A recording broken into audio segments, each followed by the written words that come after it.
Hello guys, back to my channel.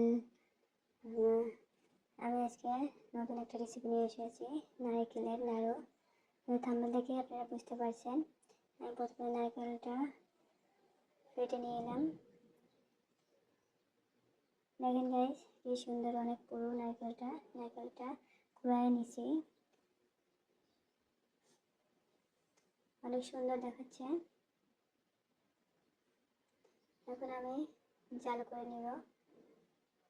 নারকেলগুলো fry প্যানে দিয়ে দিলাম, দিয়ে আমি গুড়টা দিয়ে দেবো। আমি এখানে তরল গুড় ইউজ করবো,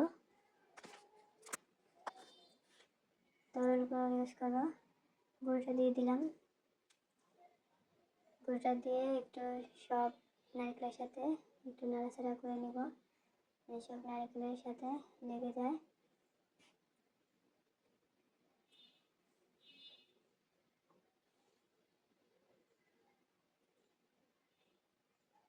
আমি নেড়ে নিলাম, এখন জাল করে নেব। আমি চুলাইতে বসাই দিয়েছি কড়াই, পরবর্তী নাড়তে হবে।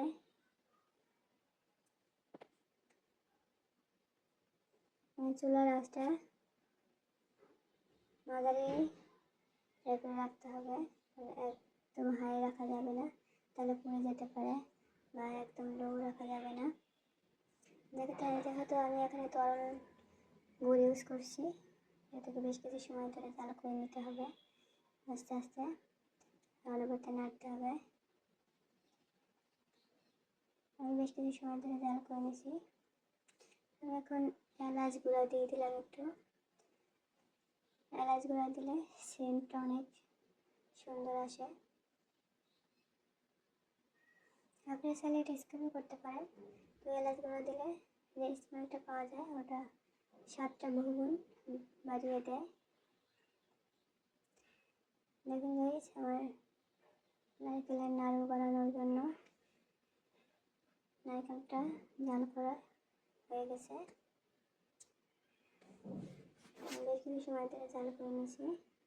যে পানিটা ছিল বা যে তরল গুঁড়োটা দিয়েছিলাম ওটা অনেকটা শুকিয়ে গেছে। আর একটু জাল করে নেব, নাড়াচাড়া করে নেব, তারপর আমি নাড়ু বানাবো।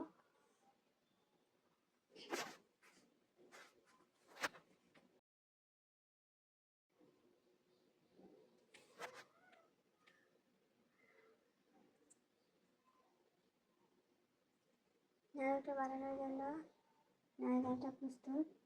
দেখেন এটা ঝরঝরা টাইপের হয়েছে। আমি এখন নাড়ুগুলো একটা একটা করে বানিয়ে নেব। দেখেন গাইস, একটা একটা করে বানিয়ে নিচ্ছি নাড়ুগুলো। এইভাবে সব নাড়ুগুলো বানিয়ে নেব, একদম ছোট না বা অনেক বড় না। নাড়ুগুলো এইভাবে বানিয়ে নিতে হবে সবগুলা।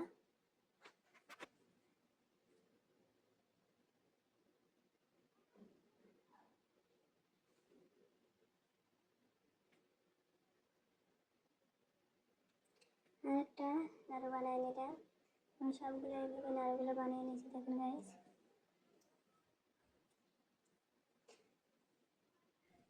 আমার চ্যানেলের রেসিপিগুলো যদি ভালো লেগে থাকে আপনাদের, তাহলে রিকোয়েস্ট করবো লাইক করে ও শেয়ার করে দেওয়ার জন্য। ওকে, আল্লাহ হাফেজ।